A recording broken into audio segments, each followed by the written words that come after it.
Time to hunt.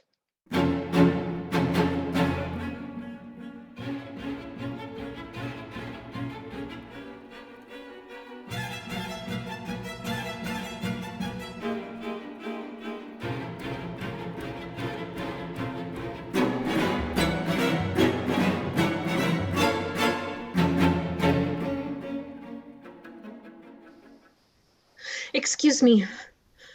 Yes? I'm I'm a little shaken. No, I'm a little shaken too.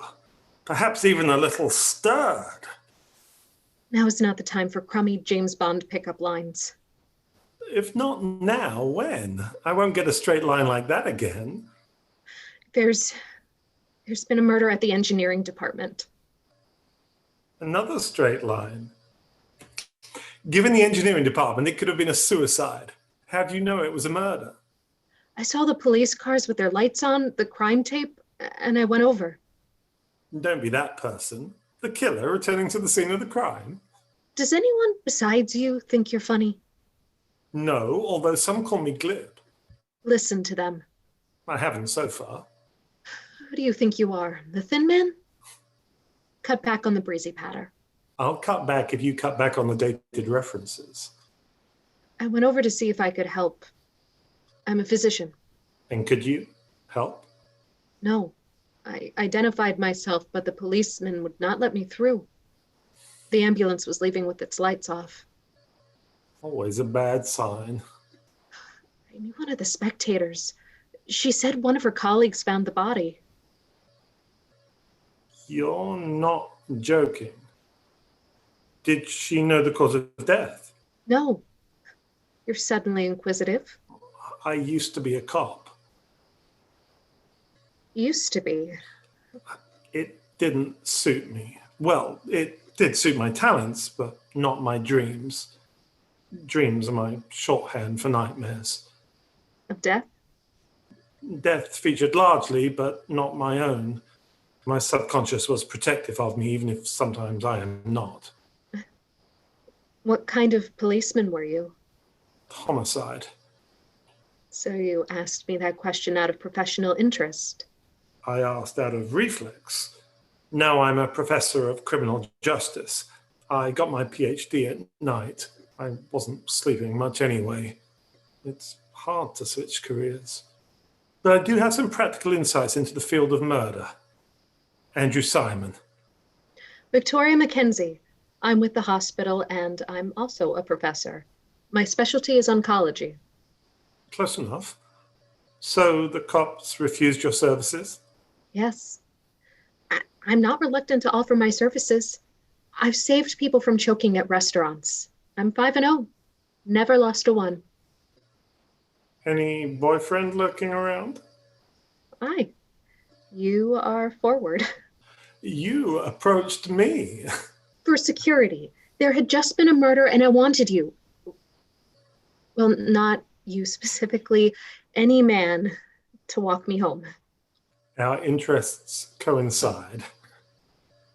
I see no ring. You're trying too hard, Bulldog Drummond. I have no clue who that is. A private detective who was played by Ronald Colman in the 1929 film Bulldog Drummond and the 1934 movie Bulldog Drummond Strikes Back. He was later played by John Howard in the 1937 films Bulldog Drummond at Bay and Bulldog Drummond's Revenge. I could go on if you want. I do not. I see no ring on your hand either. I've never been married. Too glib? I was too busy being a cop and attending night school. But now you have time to try and pick up emotionally fragile women. I bet nobody has ever called you emotionally fragile. I doubt anyone has ever called you emotional. I am taking ballroom dancing. Trying to prove yourself? That's a lost cause. Trying to meet women. How's that going for you? Today I'm 1 for 1. That's a lower bar than seducing a woman. Seducing takes more time. And a willing subject. Yet you're still standing here despite my glibness. Glib means fluent and voluble, but insincere and shallow. I will plead to fluent and shallow, but not to insincere. I don't know what voluble means. Talkative, but it can also mean mouthy. Then I plead guilty to voluble too. Do you want me to stop coming on to you? I want a rolling stop. A rolling stop means slowing down, but not actually stopping. That's what I want. Voluble can also mean loquacious. I'll settle for conversational. You do have a dictionary. I'm only through the C's. I'll give you garrulous, which can be read either as a positive or a negative. I'll take it. Runner? Just trying to look like one, Going my way. as long as it's away from here. I just happen to be going no way in particular. I could have guessed that. Don't be glib. I've been waiting for a girl like you to come into my life. I've been waiting for a girl like you, the love that will survive. I've been waiting. I hope you like your coffee black. Another woman was strangled on campus. Perhaps I should wear my gun to get some of the co-eds back into my classes. Do you have a concealed gun permit? I do not. This is an open carry state, but I think the university would frown on my having a gun on my hip in class. I had to turn my gun in with my badge. So you got a new gun. No, I always had my own small ankle gun. Why? Weren't you prepared for all eventualities? Well, I suspect you are too. One must plan for all contingencies. Have you heard anything from your former colleagues? It sounds like a serial killer. I don't keep in touch with them. My colleagues, not serial killers. Bad memories of your colleagues? Bad debts. Yours or theirs? The monetary ones are mine.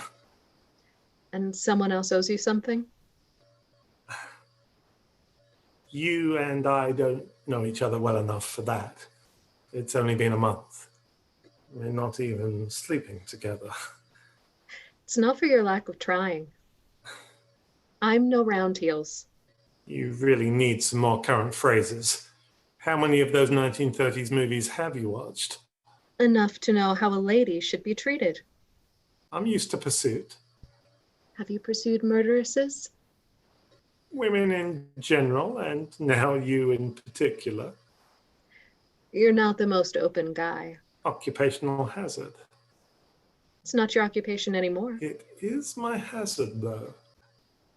And by extension, mine too. How about if I tell you a secret and you tell me one of yours?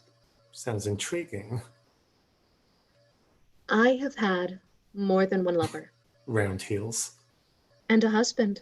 Ah, and the story turns more serious. We were both very young when we married. Well, I was. I was one of his students in med school. I go for dissolute older men. So I have a chance. Go on. He died of a heart attack. And you have not been involved with the man seriously because you were afraid they would leave you too. Why, you were a detective. We have things in common. Attraction to men? Fleeting connections. A sense of loss. A growing sense of mortality. I understand mortality. With what you do, you would. It's an avocation, but I've enjoyed it. Your lover died? No. Someone I love cheated on me. You don't seem to be the sensitive type. I'm used to hiding my feelings. Another similarity. I had things too. Secret. I Googled you.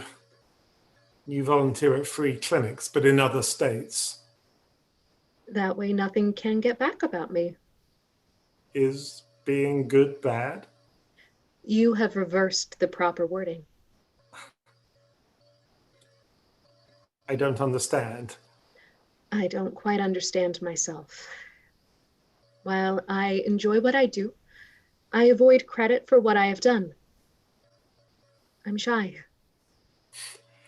I haven't seen any evidence of that. Find any other evidence about me online? Surprisingly, very little. Then I have succeeded. In hiding your light under a bushel. In hiding in general. You seem like a workaholic. Yes. I don't write papers. I'm more of a doer. I do have some hobbies. Like what? That's for me to know and you to find out. Guilty pleasures. I don't have a sense of guilt, but I do have certain pleasures. You may learn about them in time. I doubt it. You're so secretive. Private. I've never even been to your house. Perhaps someday. Do you have a dungeon in the basement?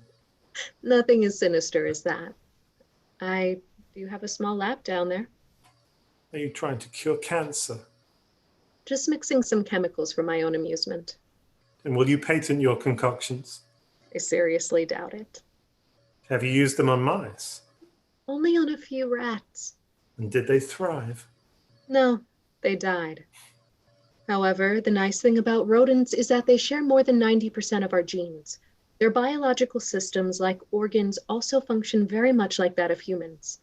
That's been helpful in my pursuits. Hello, Nobel Prize in Chemistry. I don't seek attention. I have discontinued my experiments. Admitting failure.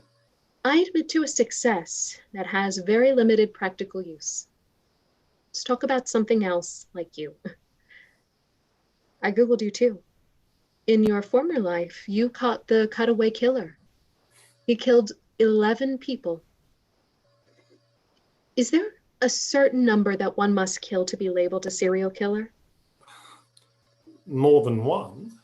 It's not a true serial killer. A killer has to kill quite a few people and cleverly elude the police. Does the new killer even have a nickname? Not until the papers give him one. Him? The killer kills only women, and killing them during the day on a crowded campus is a very daring crime. And women can't be daring. What? I didn't say that. It just seems to me that the killings fit certain male profiles. You fit certain male profiles. Such as Unemotional. Reserved. rakishly handsome. I was getting to that. Actually, your past police work attracts me.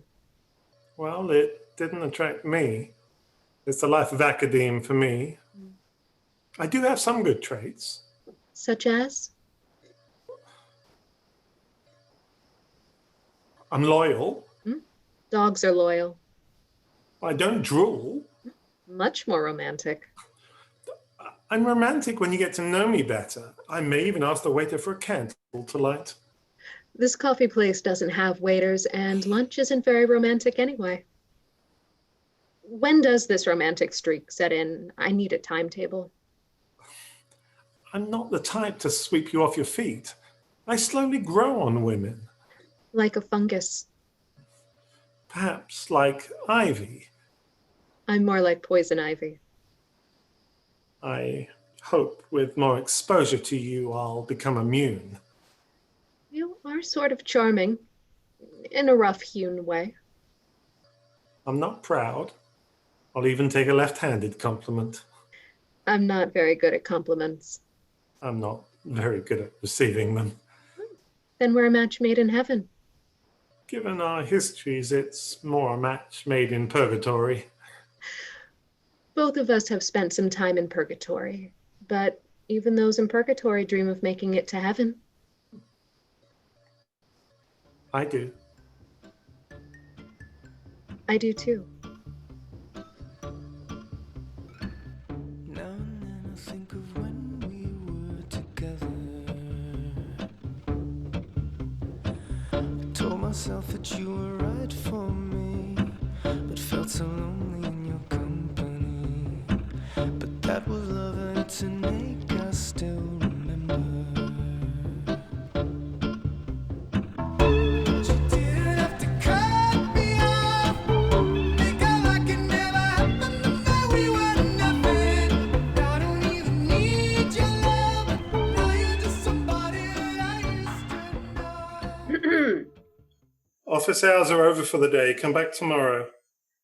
Andrew, I have to talk to you. Oh, it's you. I have a name. Oh, it's you. Annie. I'm probably the last person you want to see, but I have to talk to you. I don't want to have the same conversation again. This is official. Who's going to plead to the misdemeanor of alienation of affection? I've already pled to that and have been found guilty. Apparently a lifetime sentence. Your sentence was that we would never see each other again. Seems harsh. Is there time off for good behavior? That may be too much to expect. Your good behavior, that is. May I sit down? May I leave? It's your office. It's not big, but it's mine. I've heard you say that before. Wipe that smirk off your face. It wasn't a smirk. It was a rueful smile. Why do I feel I fail most of our conversations? So far, I'll give you a gentleman's C. In my classes, I grade on a curve. Since there is only you here, my gentleman's C stands. Don't you have to be somewhere? I could ask you the same thing. You seem to be killing time. What's the difference between loitering and killing time? Standing up. I try to limit my exposure to standing up. You are doing that admirably. See how we're getting along? We always could do that for short periods of time. This is stretching into a longer time than I had anticipated. Oh, finally, something we can both agree on. Oh, a mildly amusing remark. You now have a gentleman's C+. See the positive direction this conversation is taking? As a prelude to what? I will tell you if you invite me to sit down. Shall I stand up to kick you out? Look who has a badge and who doesn't. I don't want to arrest you for resisting an officer. You never used to be able to resist me. Charge me with poor judgment and get out. Are you getting as tired of this bantering as I am? It's exhausting trying to be constantly amusing. How did Oscar Wilde stand it? He was eventually arrested. But not for being witty. Of that, you are in no danger. Danger. Just what I want to talk about. You've always been prone to hyperbole. It has to do with the campus killer. Ah, so now he has a sobriquet. Even a bit of alliteration to boot. We're not sure that the killer is a he. What do you mean? We found evidence at one of the crime scenes. DNA? No, something much more mundane. A pair of glasses. Anything unusual about the prescription? No, it's quite the opposite. They're glasses probably from a dollar store. They don't have a prescription, just a 2.0 level of magnification. Disposable? But these weren't disposed of. We believe that the killer dropped them when she had to leave the scene quickly. Women's glasses? Yes. Any usable prints? Nothing on them, except drops of blood. Quite a clue you have. You've eliminated males, 49% of the population. As a woman, I must note that I have a strong alibi. You always were funny. Let the good times roll. The good times are over. Why did you come here? I want to pick your brain. Last I saw you, you had pickled your brain. Drinking was one of my flaws. You had a lot of flaws, but you hid them well. And my drinking begat other flaws. Or revealed other flaws. As you will. Like infidelity. You make that sound bad. Well, it depends on what side of the infidelity one is on. Ooh, you're a tough crowd. I've seen your act before. My funniness comes and goes. When is it coming back? Not in the immediate future. There's one blessing not in disguise. You're a professor on campus. What do you do? So this is catch-up time. No, it's questioning time. Answer the question. Read the title on the door for your answer. I want to hear it from you. I'm an adjunct professor of criminal justice. What is that? Well, criminal justice is a slippery concept, more defined in the abstract than in the practical world. No. What is an adjunct professor? They can't let me go for no reason. You had tenure as a cop. I didn't like being a cop. Was it me that made you leave? No one made me do anything. But that was a contributing factor. It was your mentoring that made me a detective.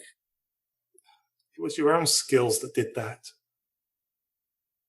You mentored me in other ways. You used those skills with other men. I wasn't faithful, but I wasn't promiscuous. It depends on your definition of promiscuous. 5 men, but less than 15. The humour portion of our visit returns. Hey, you laughed. An involuntary reaction, but yes, I did. I always could make you laugh. And you always... You could make me cry. I never saw you cry. Then I succeeded. I am sorry. You must know that. With time, I'm starting to believe you. Doesn't time heal all wounds? No. The wounds just scar over. Someone once said a scar lets you know that the past was real. Well, we both have scars, and we did have a past together. In this case, past won't be prologue. I'm not here to woo you back. Seeing anyone? This took a quick personal turn. No one to speak of. At least you and I are speaking. A small step to be sure. Just state why you're here. I thought you might advise us on this case. Well, let's not mix the personal with the professional. Why stop now? This isn't the backseat of our squad car. Oh, don't cloud my mind with romance. Romance? Was that what it was? Not at first. We had our moments. But it didn't last. What does? Will you help me find a serial killer? I teach students now. I don't stand over dead bodies. The campus killer does. You may have passed some of those dead young women on the quad. Why come to me? You once caught a serial killer. How do you even define a serial killer? More than 5, but less than 15. Are you still joking? No. I've heard of only 5 killings. You don't read the out-of-town papers. More. Yes. The same MO. With a wire garrote. How close was the murder? Few hours away. When? Last Sunday. Hmm. Do you know something? I just said, so the killer hasn't gone dark? No. She just went on a road trip. Again, you say she. Are you sure the glasses you found at the scene weren't those of the girl who was killed?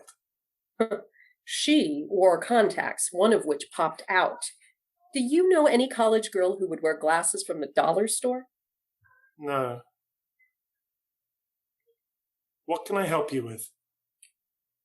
You're on campus every day. Just keep an eye out. I trust you. I paused for your retort. I don't want to hurt you anymore. Don't you want to say, like I trusted you? What part of I don't want to hurt you anymore don't you understand?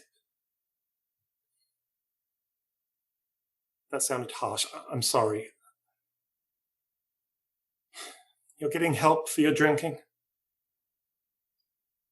I went away for a while. Perhaps I went away for a while on you. I've been told that I can be cold and private. That was me that told you that. You were resistant to romantic comedies. You were resistant to Die Hard movies. Not the same thing at all. Die Hard does have more of a body count, I suppose. In action movies, there was always something, keeping the good guy away from the bad guy until the very end. I had a similar objection to romantic comedies, except it was keeping the good guy away from just the right girl until the very end. With us, the definitions were less clear. I was just the wrong girl, and we never should have gotten together.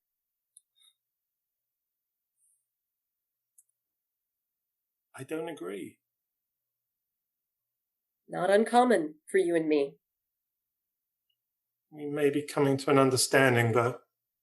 That we were bad for each other, but not at first. Something close to that. That's close enough for me. Will you help me on this case? I will. A ceasefire. Perhaps even an end to hostilities. I need you like you need me, truly and completely, never be apart. We'll walk into the sunset, you and I, with no more alibis. When we tell each other no more lies, no more lies. Sun is going down. It'll soon be too hard to read. But it is a wonderful view of the sunset from your deck. I'm starting to squint when I read. My dad needed glasses at 40. That's also when his hair started to go grey. I think men look distinguished when they go grey. And women, when they go grey? By that I mean you specifically. When the time comes, I will turn to science. Is hair colouring science? Everything is science. I'll go to my optometrist friend for my eyes. He didn't go to medical school for that. He probably couldn't get into medical school and turn to that field. When I used to go to my optometrist, I refused to call him doctor. The past tense? I had laser surgery on my eyes. Best thing I ever did. It brought my vision back to 20/20. Yet you wear glasses to read the paper. I still need them for the small print. Sometimes I forget and just wear them out of habit. Did you get them from your optometrist? I'll have to look into that. Want to go in and watch a movie? You always bring the movies. I'm getting tired of the Thin Man, Hepburn and Tracy, Astaire and Rogers. Can I help it if I like old movies? But we should meet somewhere in the middle. Another secret about me, I'm not much for compromise. It's not much of a secret.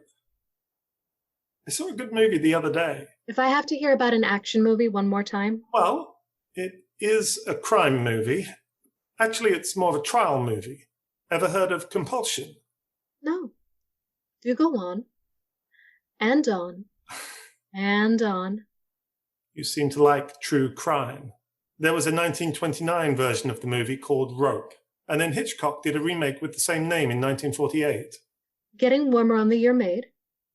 Compulsion was made in 1959. Getting colder. It's based on a real case in 1924. At the time, the Leopold and Loeb case was the trial of the century. Heard of it? No, but I'm sure I will. Leopold and Loeb were two wealthy Chicago college kids. They kidnapped and murdered 14-year-old Bobby Franks, whom they knew from their neighborhood. They did it as a demonstration of their intellectual superiority. They wanted to carry out a perfect crime. Since there was a trial, I assume it wasn't a perfect crime. It was solved rather quickly.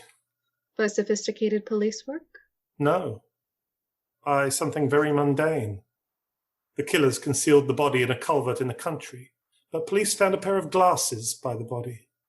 Although the glasses had a very common prescription and frame, they were equipped with an unusual 34-hinge mechanism purchased only by 3 customers in Chicago. One was Nathan Leopold. Once they were presented with the evidence, both confessed. Leopold told his lawyer that it was an intellectual exercise. The killing was an experiment. He said it was just as easy to justify such a death as an entomologist killing a beetle on a pin. I assume that didn't fly with the jury. It was never heard, as Clarence Darrow had them plead guilty. I have heard of Clarence Darrow. He was the defense lawyer at the Scopes Monkey trial. Right, but some say that his speech at the Leopold Loeb trial was his greatest. He admitted their guilt, but argued against the death penalty, saying that it would be unfair to hang such young boys for a philosophy by Nietzsche that was taught to them at the University of Chicago. He was also an opponent of the death penalty and argued that a civilized society should not use such brutal means. Again, I will make an assumption. They were not executed. Right. They both got life in prison. Personally, I thought Darrow should have pleaded them guilty by reason of insanity.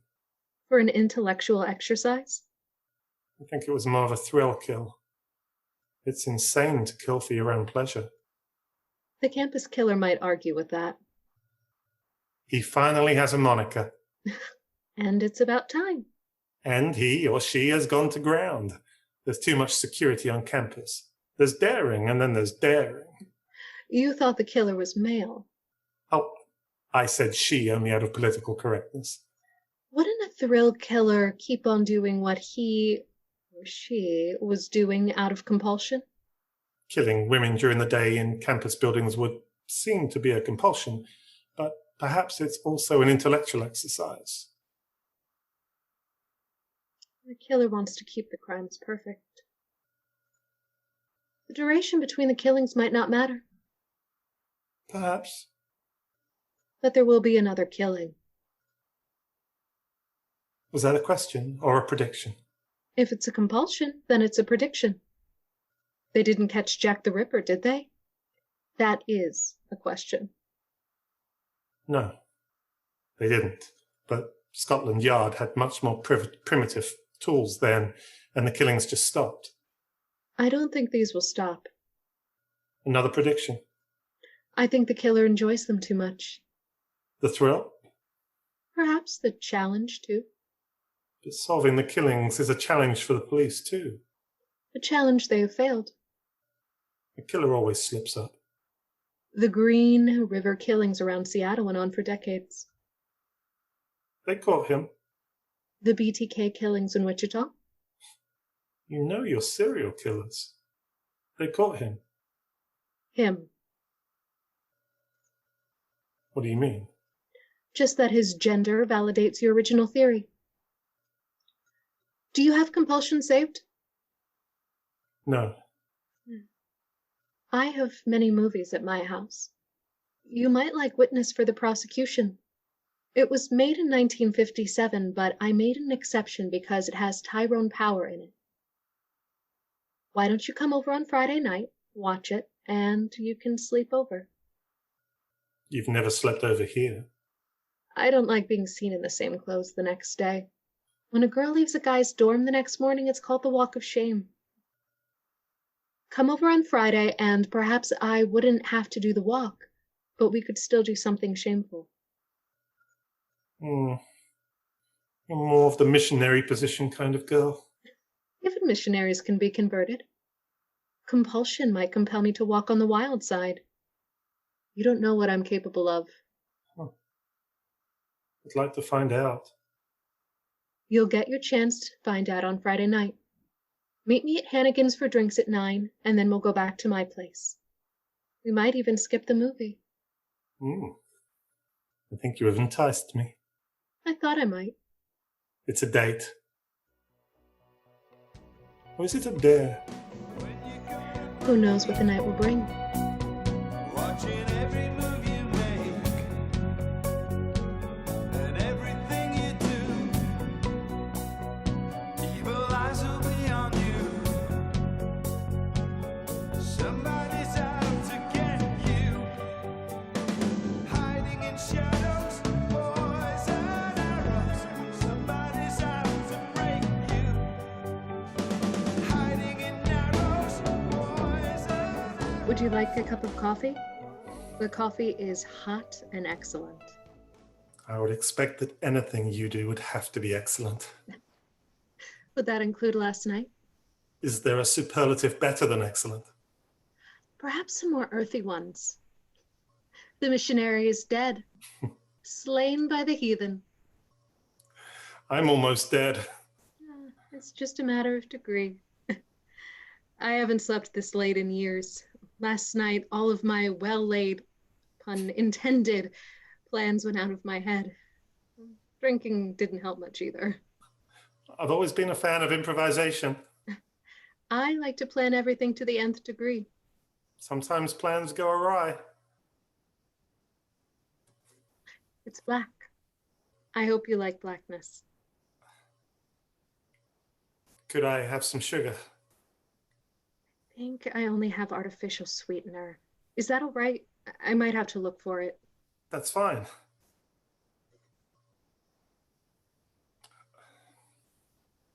May I have some cream? I don't have any cream. Is milk all right? Yes. I think these will sweeten your coffee sufficiently.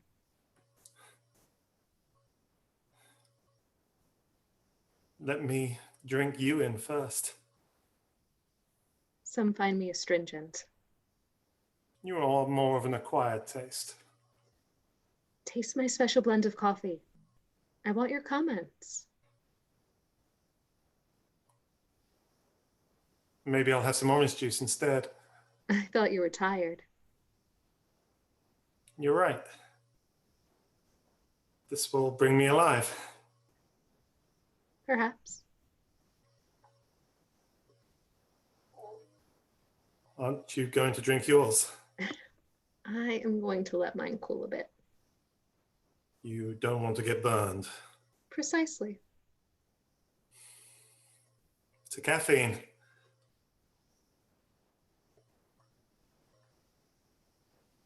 Good? Isn't everything you do good? Not nearly. What would you like to do today? I'm going to have to do some cleaning up. Would you like me to help you? If only you could. I can clean up after myself. That's my job. You doubt my intent. I doubt your capability.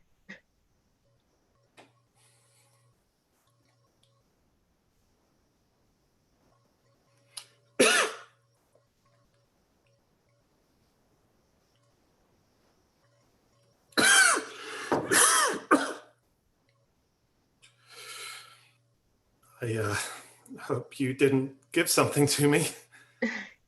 Don't worry. I have nothing contagious except my charm. Here's looking at you, kid.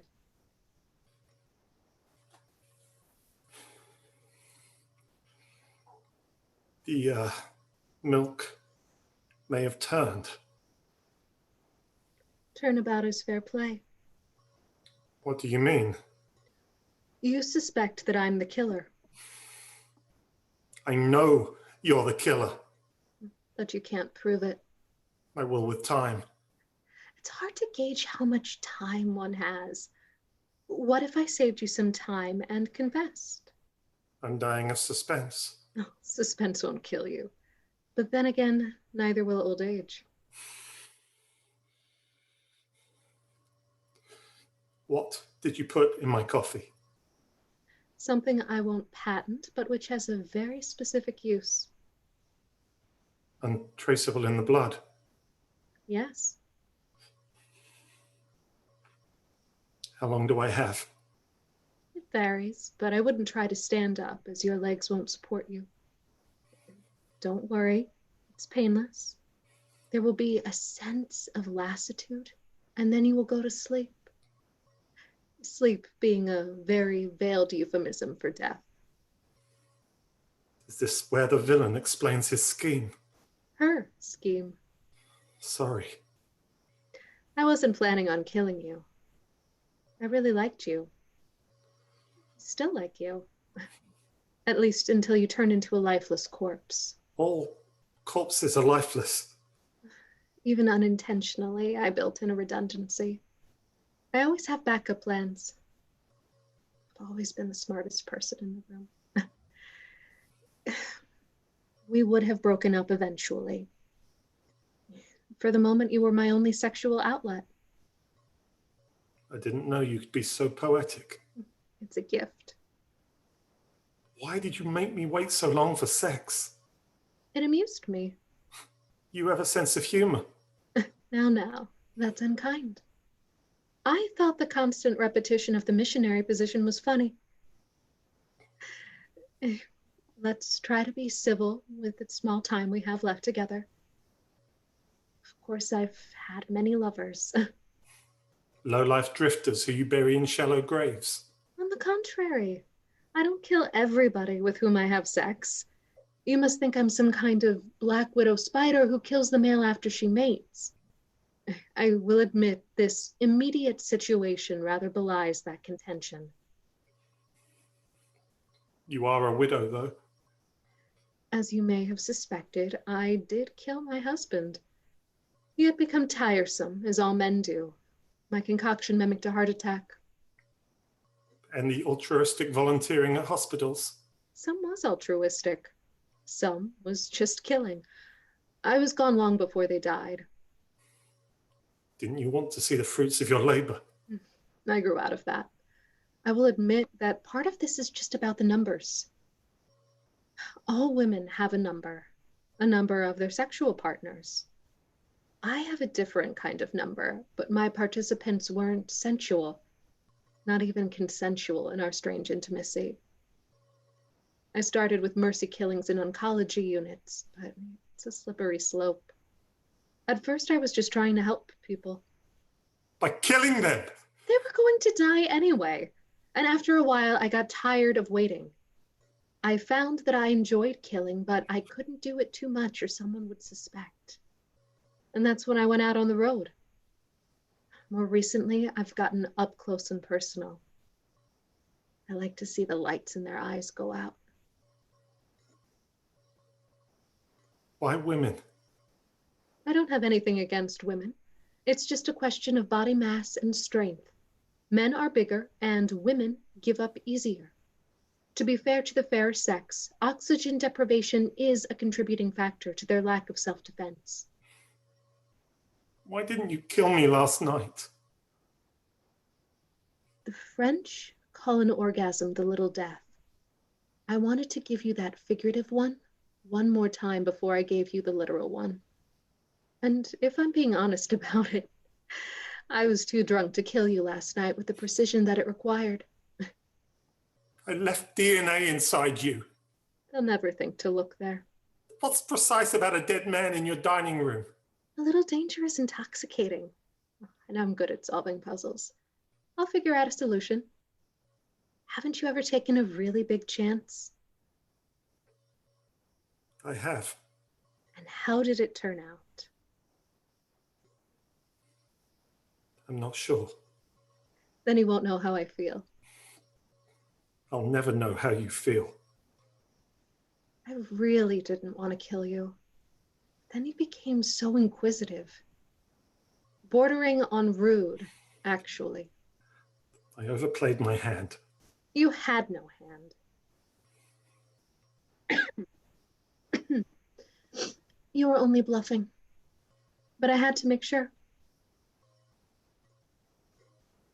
You made a mistake. You dropped your glasses.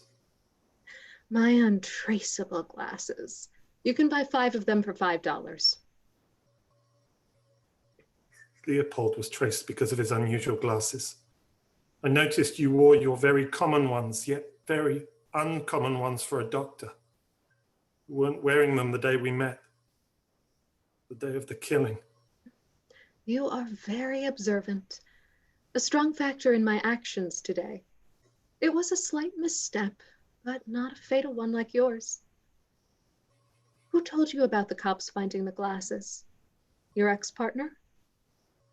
The one who became your ex-lover? How do you know about her? A few discreet inquiries.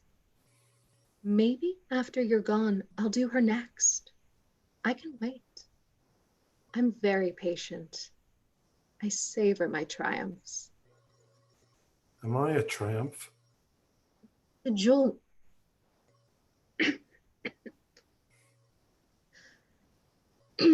The jewel in the crown.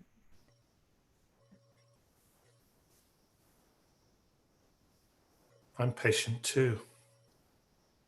Oh, Oh, indeed. you've been playing with me, taping me. Yes, said the spider to the fly. I didn't know right away if I'd made the right choice, but I figured you would play both angles. Even after I drank, you didn't drink your coffee. I wanted to be sure. And a few discreet coughs fooled you. You should know a death rattle by now. You took quite the chance. When you dance with the devil, you have to be light on your feet. You tango well. Want to hear another secret? Promise you won't tell. I won't breathe a word of it. The day we met, I was coming back from your oncology practice as a new patient. You were otherwise occupied in killing someone, so I met with another doctor. After I got the results, I did not schedule a second appointment. Your prognosis? Uncertain. I could have been your angel of mercy. You've never been an angel of mercy. Should I call 911 for you? It wouldn't help. Let my confession run while we talk.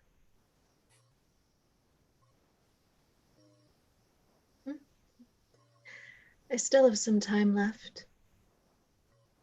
I do like you. You have a hard time showing it. I really tried last night. It was to be my last present. That was lust, not love. I always mix those two up. But just to be sure, I always err on the side of lust. You erred on the side of hubris. I planned everything correctly. But it wasn't a perfect crime. Who's dying? Touché.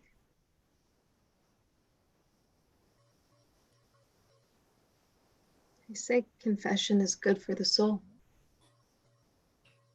Do you have a soul? I'll soon find out. But not in purgatory. Perhaps a warmer climate? Too bad Darrow's not alive. I have a mitigating condition. I kill because I have become numb. Do you think that explanation will help me escape hell? I'm not a theologian. That's one building down from my department. I never made it there. Pity. Something you have a short supply of. I do appreciate the irony, though.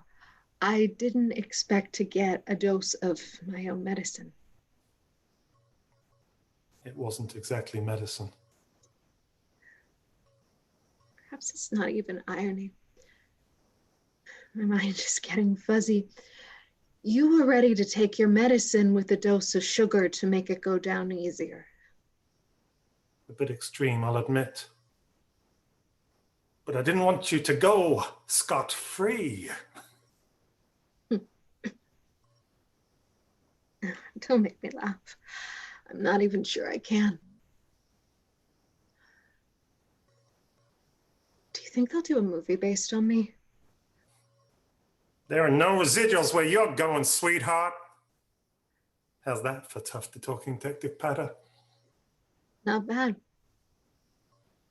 Let me pay you a compliment. This may be a rather broad observation, but men don't usually like smart women. Men don't like homicidal women. I'm among that cohort. Picky, picky, picky. Thank you for waiting for me during this trying time. I want to see the lights go out of your eyes.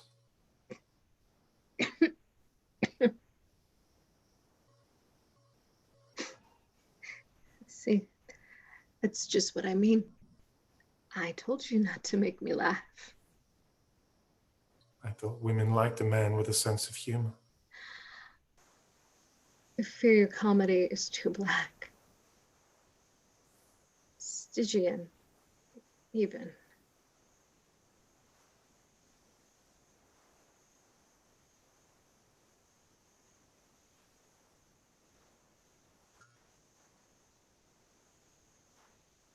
Victoria?